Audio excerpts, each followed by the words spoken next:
Hello, I'm Severin Suzuki speaking for ECHO, the Environmental Children's Organization. We're a group of 12 and 13-year-olds trying to make a difference. Vanessa Seti, Morgan Geisler, Michelle Quigg, and me. We've raised all the money to come here ourselves, to come 5,000 miles to tell you adults you must change your ways. Coming up here today, I have no hidden agenda.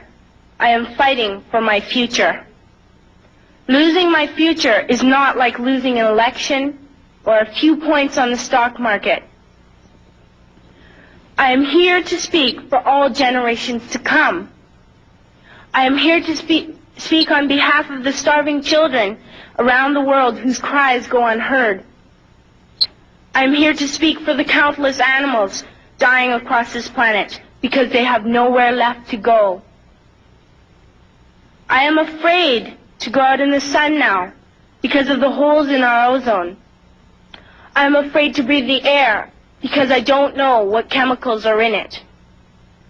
I used to go fishing in Vancouver, my home, with my dad, until just a few years ago we found the fish full of cancers. And now we hear of animals and plants going extinct, every day vanishing forever. In my life, I have dreamt of seeing the great herds of wild animals, jungles and rainforests full of birds and butterflies. But now I wonder if they will even exist for my children to see. Did you have to worry of these things when you were my age? All this is happening before our eyes, and yet we act as if we have all the time we want and all the solutions.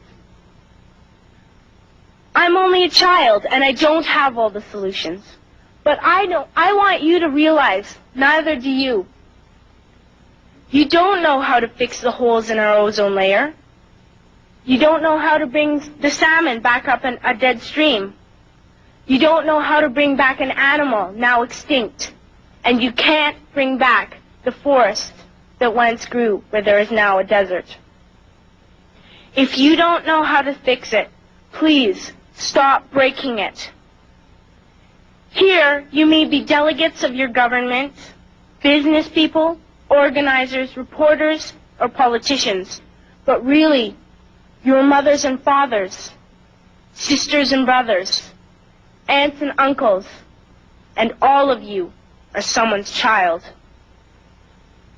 I'm only a child, yet I know we are all part of a family, 5 billion strong. In fact, 30 million species strong.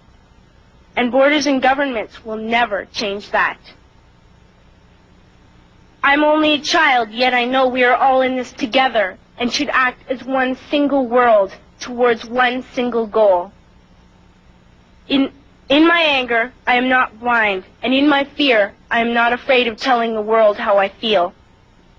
In my country, we make so much waste. We buy and throw away, buy and throw away, buy and throw away, and yet northern countries will not share with the needy. Even when we have more than enough, we are afraid to share. We are afraid to let go of some of our wealth. In Canada, we live the privileged life, with plenty of food, water, and shelter. We have watches, bicycles, computers, and television sets. The list could go on for 2 days. 2 days ago, here in Brazil, we were shocked when we spent time with some children living on the streets. This is what one child told us. I wish I was rich. And if I were, I would give all the street children food, clothes, medicines, shelter, and love and affection. If a child on the streets who has nothing is willing to share, why are we who have everything still so greedy? I can't stop thinking that these are children my own age, that it makes a tremendous difference where you are born. That I could be one of those children living in the favelas of Rio. I could be a child starving in Somalia, or a victim of war in the Middle East, or a beggar in India.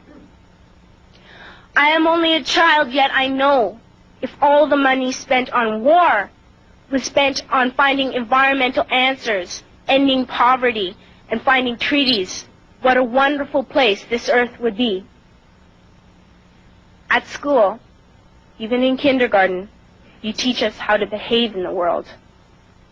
You teach us not to fight with others, to work things out, to respect others, to clean up our mess, not to hurt other creatures, to share, not be greedy. Then why do you go out and do the things you tell us not to do?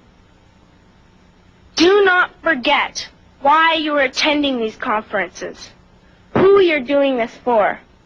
We are your own children. You are deciding what kind of a world we are growing up in. Parents should be able to comfort their children by saying, everything's going to be all right.